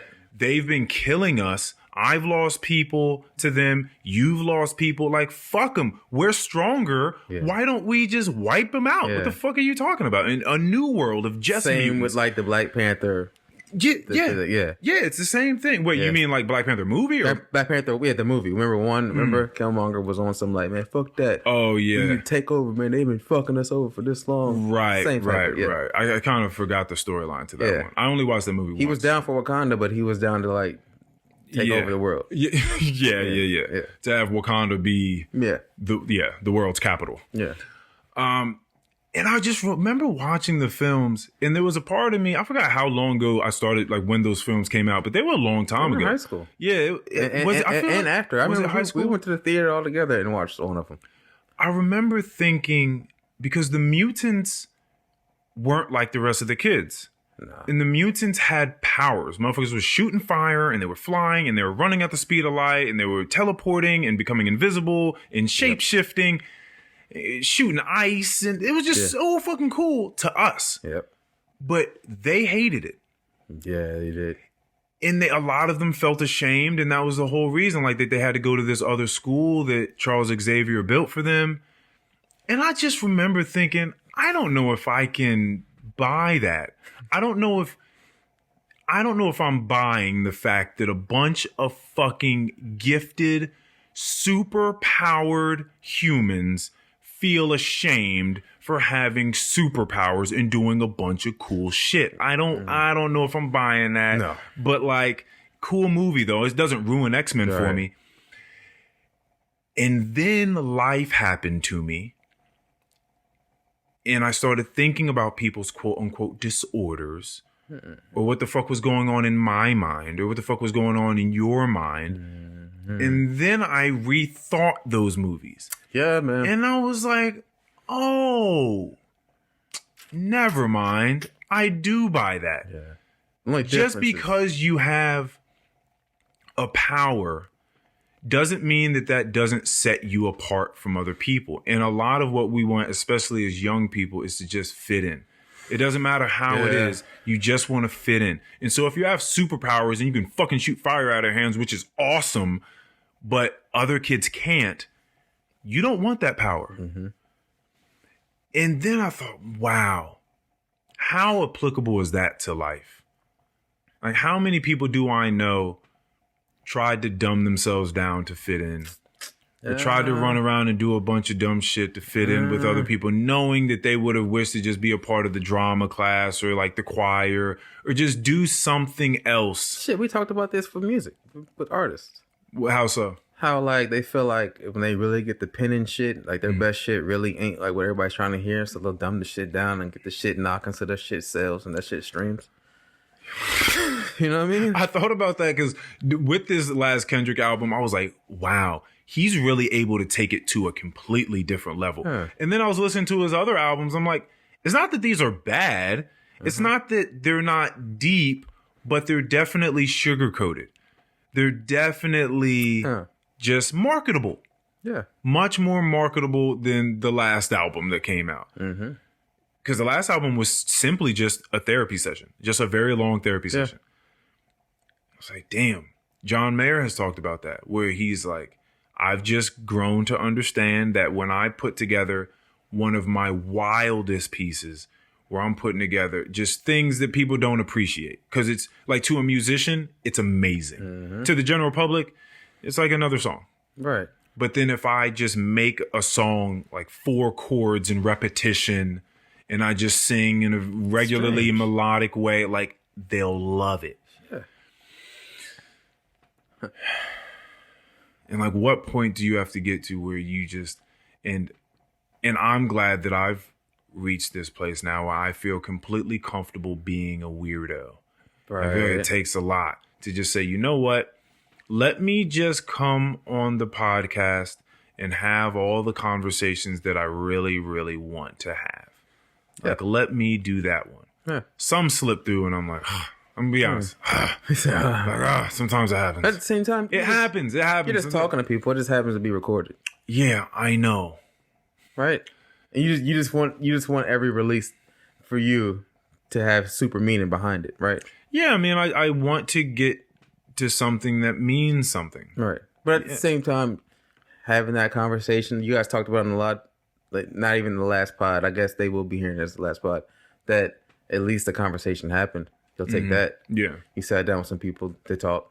You can take that. Yeah. And you also never know who needs to hear things a certain way or from a certain person. Maybe something was said in that pod that resonated. That goes crazy with some other people. And, That's very but true. to you, it's not, as meaningful as what you would to you, but to somebody else, that shit might come off as fucking fire. That's very, very true. You know what I mean? Yeah. So I try not to discount that. Yeah. So maybe I need to be It's better. crazy. Like, you might, like, your most impactful pods might be the ones that you thought were just nothing to you. A lot of the times I think that that's the way it happens. So weird, right? Like, you don't got no idea You're like, how damn. things resonate with other people. Yeah. No fucking idea. Yeah. No idea. And that's at all. why when I talk about, I play the game too, because I'll sit there and because I notice a lot of times when people are complaining about shit and trying to get their shit, they just got to get their shit off. Yeah. So I'm perfect They're at just letting somebody get their shit off. They're just trying to express, like, just get it out. Yeah, that's very true. Because if you don't, then it's just It's there. almost like playing like a little therapist at work a lot of times, because I'll ask them questions. Like, I'm not sitting there agreeing. Like, to them, they might think that I'm agreeing with them. But if they were to hear what I'm really saying, I'm just asking more questions and they're just expressing themselves. Right, yeah. No, that's really funny wonderful. in communications. And they feel so much better. And I catch myself all the time being the guy that people can walk up to as I'm walking through. And either there's some happy shit they want to get off, or it might be some like down shit for the day. But by the time we're finished, they feel better, and I feel better. Yeah, conversation's funny in that way because people will assume, Just because or I'm they talking will to you. feel like if they talk to you and you ask questions and showed interest in who they are and what they had going on, they will walk away thinking, man, I have great conversations with that person. Man, I mean, it's mostly just them talking and you asking questions and giving them the space to express themselves. But they swear, like, man, we have the best conversations. It's like, this might end up on a funny tangent. But all right, so a guy I'm working with now, I've only been working with him for about like a week. Hold on, I want you to see a picture of him so you can, because this is the fact that you have to do that. Listen, because this story has parts to it that might go funny. Because this is the story I gotta show you. Okay. Okay. I saw him in the chat the other day. Okay, I saw this pop up. I just you don't know what happened though. No. Okay. So he's my homie. He's international. He's from Cameroon. I already knew this because he speaks fluent French too. Oh, yeah. So I kind of figured I asked him. But anyways, so he has like an accent, right? And I'm working with two guys, him and then another guy who is like a boss / foreman from another job, who came over to our project for 2 weeks to kind of speed things along, and then he's gonna leave soon. So this guy the two guys I'm working with, one they're both journeymen, they're both certified, but the one is a foreman. So the taller one's a foreman. He's a white guy, very crisp speech. I'll put it that way. Okay, foreman, by the way, is just someone that just works. He's just the guy who might have like a group of guys he's working with, and he'll like delegate tasks. Okay. out. And a journeyman is those are the people taking the journeys and doing what the fuck the foreman says. Right. Okay. And then I'm the apprentice, so like it's like a totem pole almost, all right? So we're all working together. We're all like, them labels don't really mean shit. We're all just together, right? Yeah. Labels it's just how much you're getting paid. Right. But so we're working together. It's nearing the end of the day. This is Wednesday. And before, let me rewind it even back to like October. Oh, fuck. My first interactions with my homie from Cameroon is I'm walking around. I have my portable phone charger. I'm charging my phone in the morning because I don't charge it overnight. Don't be leaving y'all's phones charged and plugged in for hours. Just charge it when it has to be charged. Anyway, so I keep a portable battery charger in my work bag, charging my phone up. He sees me in the stairwell. And he's like, "Hey, could I? You have a phone charger, iPhone?" And I was like, "Yeah." I was only at like 40%, but I was like, "Man, fuck it. Like, when my phone gonna die here?"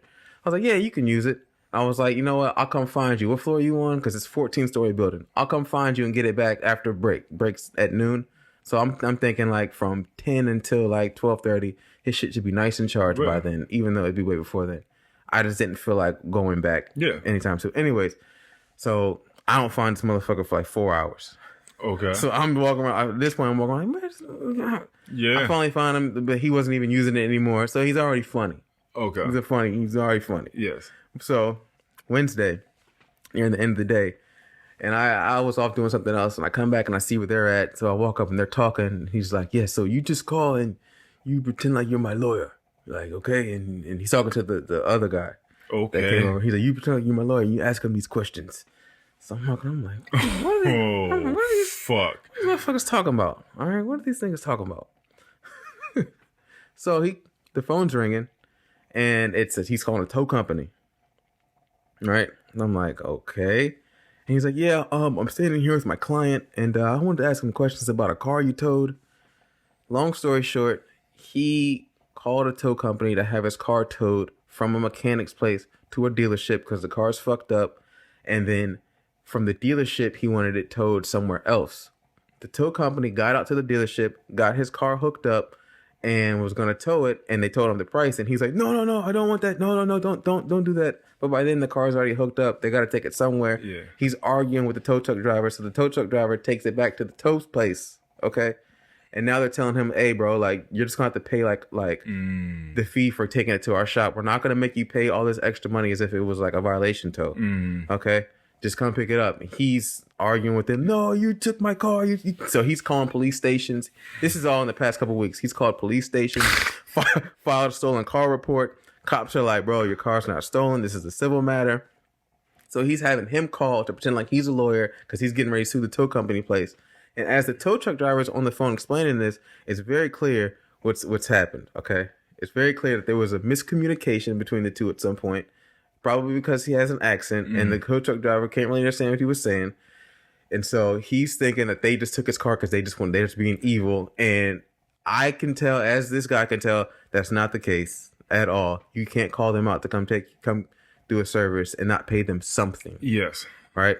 So this guy had to leave. Like, they ended the phone call and he's sitting there. He's still trying to explain his side of the story. And I'm trying to help him understand like where the miscommunication is. So then he's like, "Okay, well, now you call and you pretend like you're his partner and you're his colleague and you talking to the whole firm like right. You're like y'all." Dog, listen. So eventually I was like, you know what? I'm gonna go ahead and call. So I called the tow truck driver off my right. So I'm talking to the tow truck driver off my phone. And I'm just asking simple questions. Like, I keep the shit so simple. I'm just like, was there a price negotiated before the car was hooked up?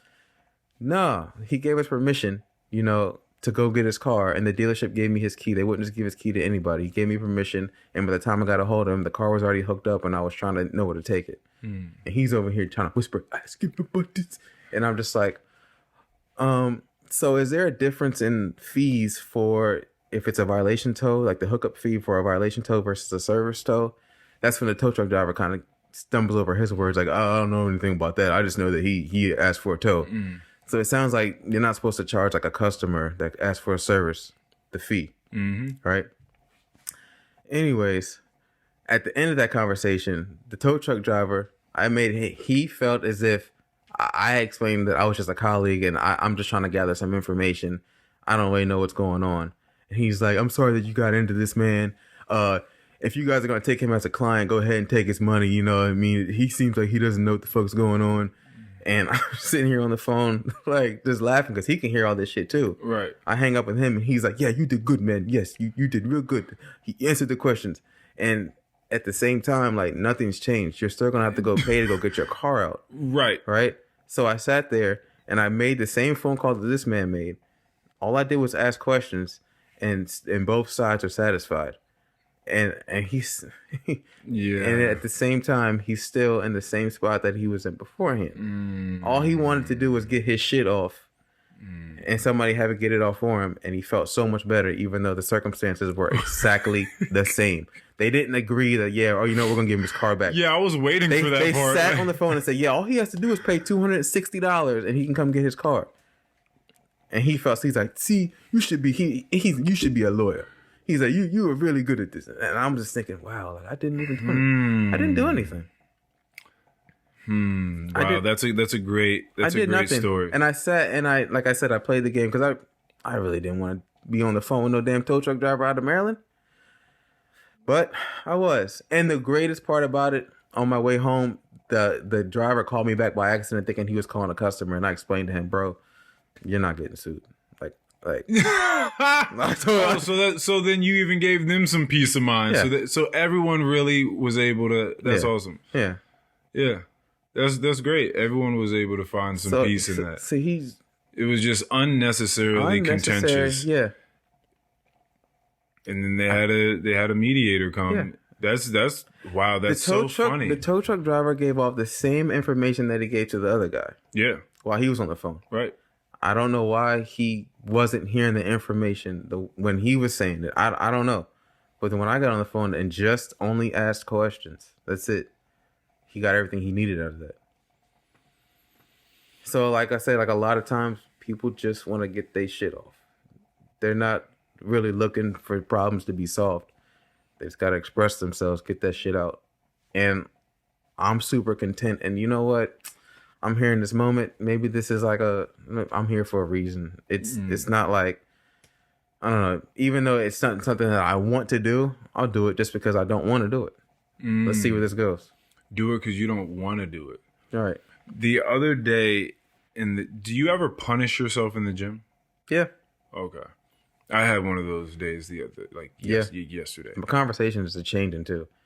The conversations in your mind? Yeah. I did both of David Goggins' books since the last time I've been here. Oh, I didn't even think about that when I asked you that question.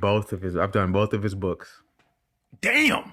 Yeah. Audio books, both of them. Audio, because after each chapter, he has a conversation with the guy who is narrating the chapters, which at first I didn't really like it, but he has a little bit of a speech impediment, so it's kind of cool that the guy's reading his story. Right. But the second one, he does, right? They both do it. They so the guy, David Goggins writes out, it's like an autobiography. It's all written out by him.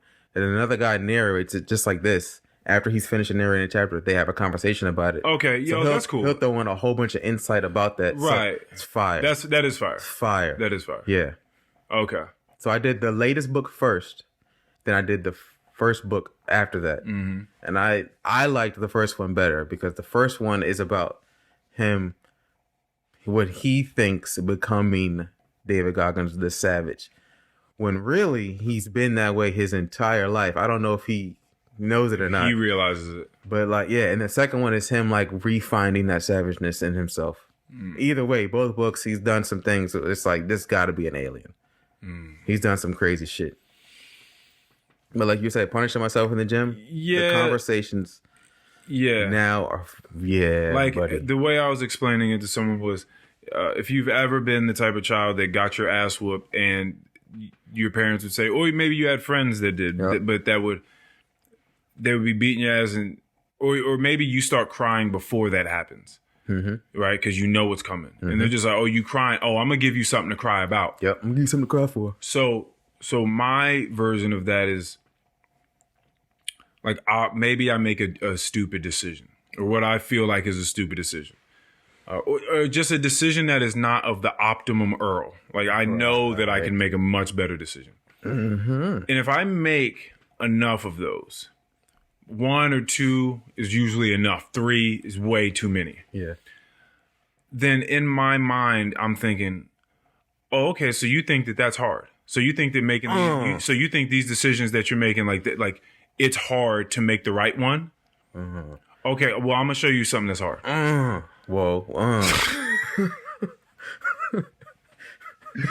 Like you think that interacting with this person in the way that you did, like you know that wasn't the best way you could have handled that, but you went ahead and did that thing anyway. Okay, so that was a difficult decision for you to be the best version of yourself.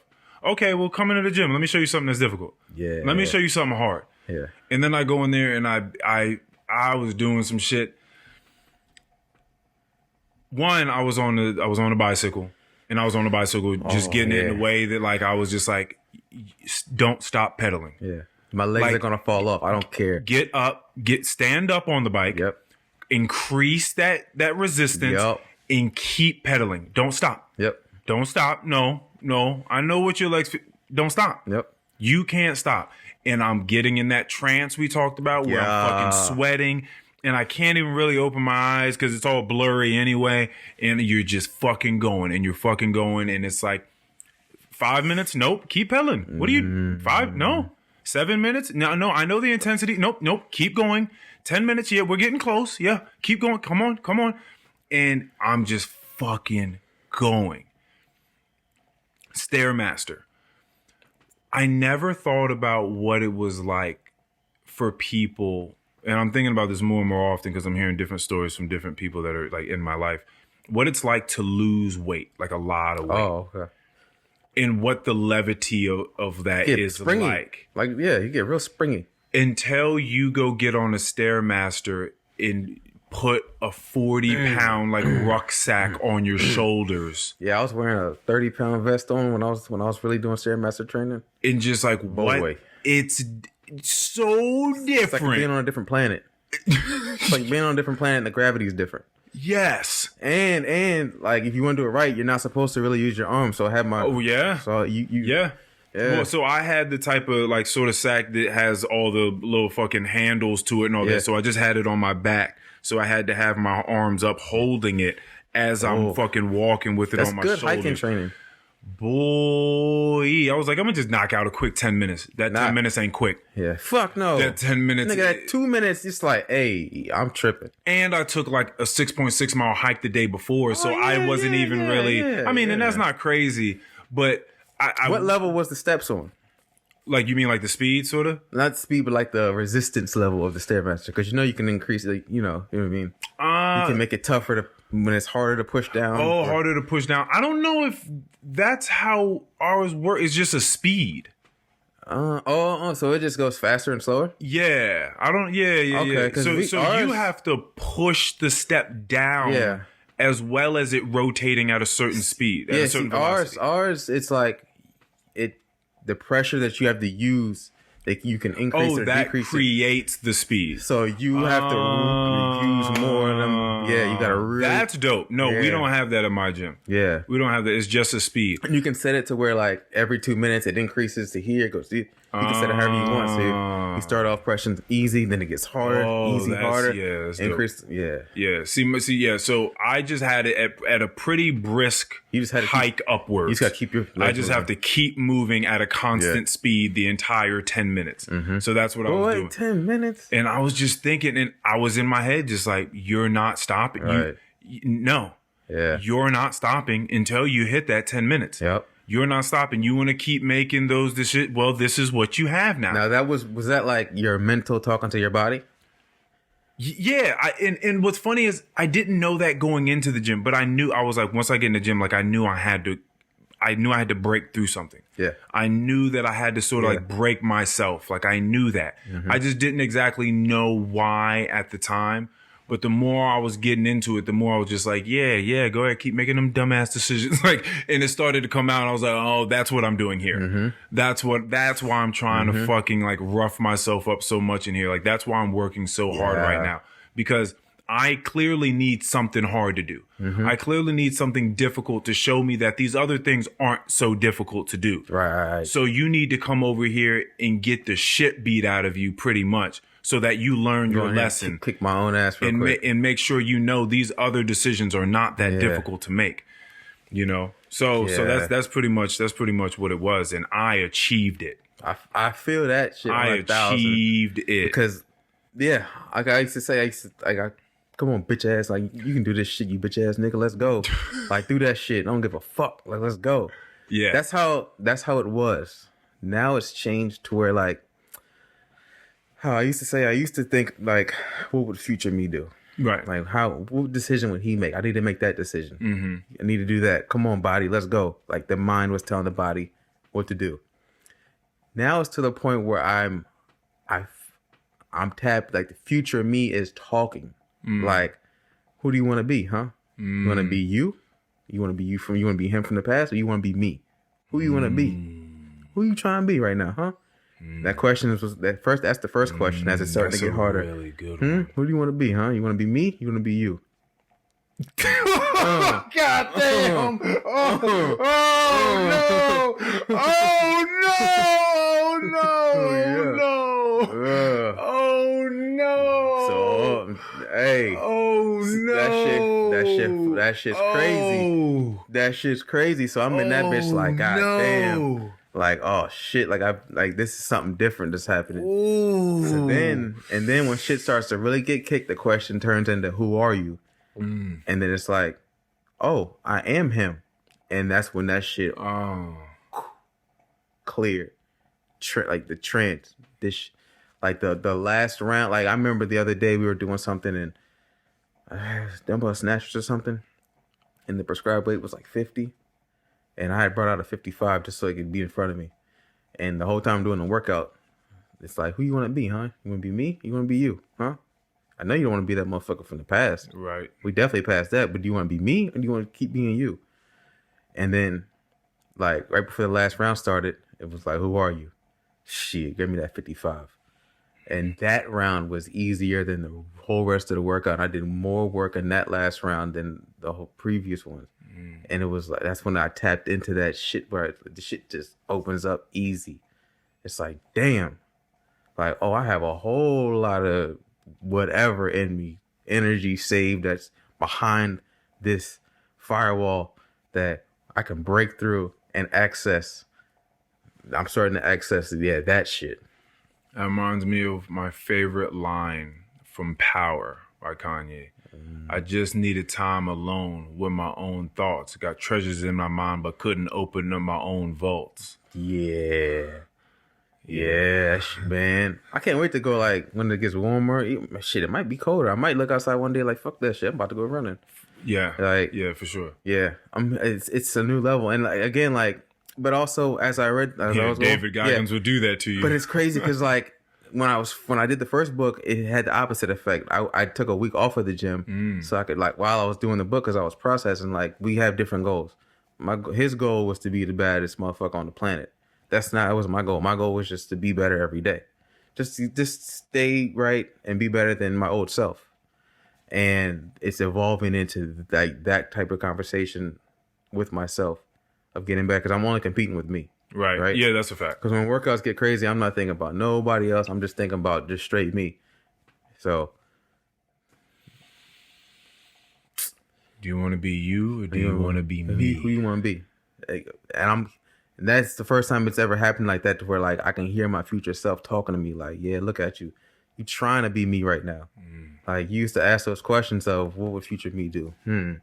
He'd probably do this. No, I'm telling you what I would do. Yeah. I'm looking at that way like, bro, I'd have been done that. What are you doing? Who you want to be right now? And I'm sitting there answering the question like, damn. And then it's like, who the fuck are you? Shit, fuck that shit. Yeah. Fuck it. Yeah. It's a crazy, and then, man, it's even happening at work now. 14-story building.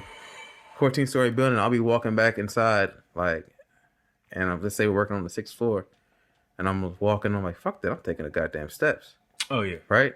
Easy. But then it's like, I could walk to the top. I could walk to the 14th floor right now. Shit.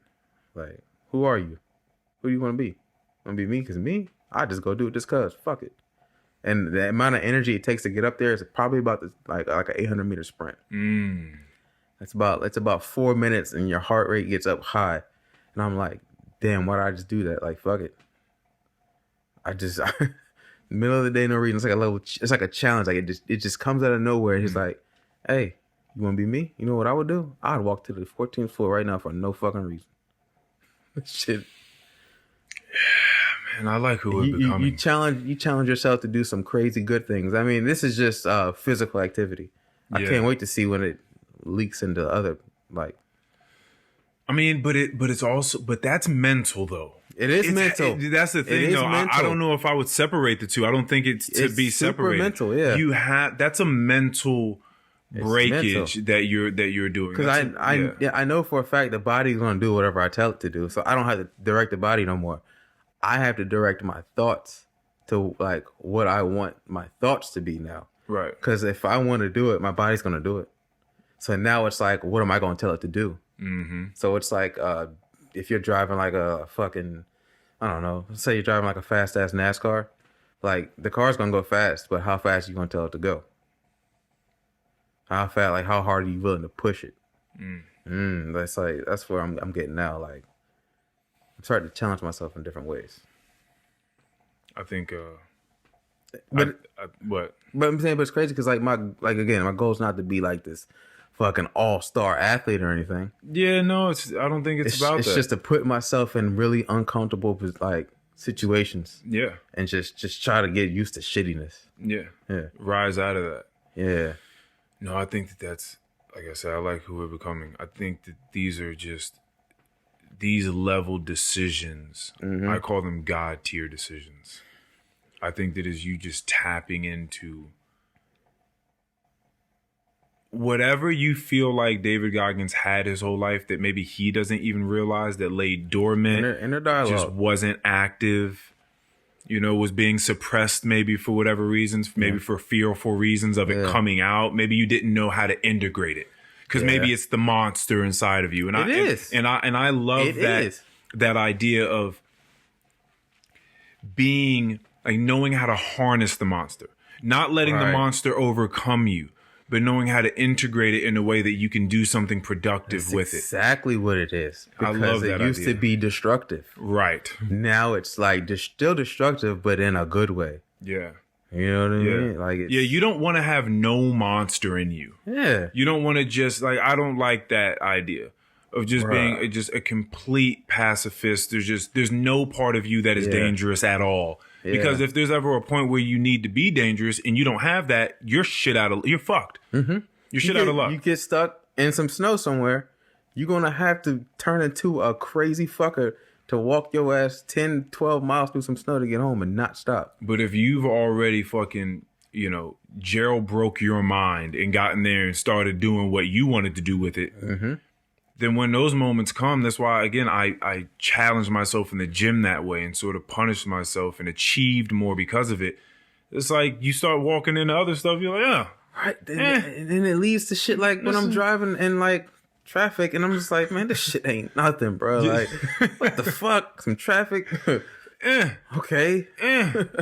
Between that heavy, again, I'm going to say mental and physical work together, and the wrapping your mind around impermanence in death and life being just as natural as one another.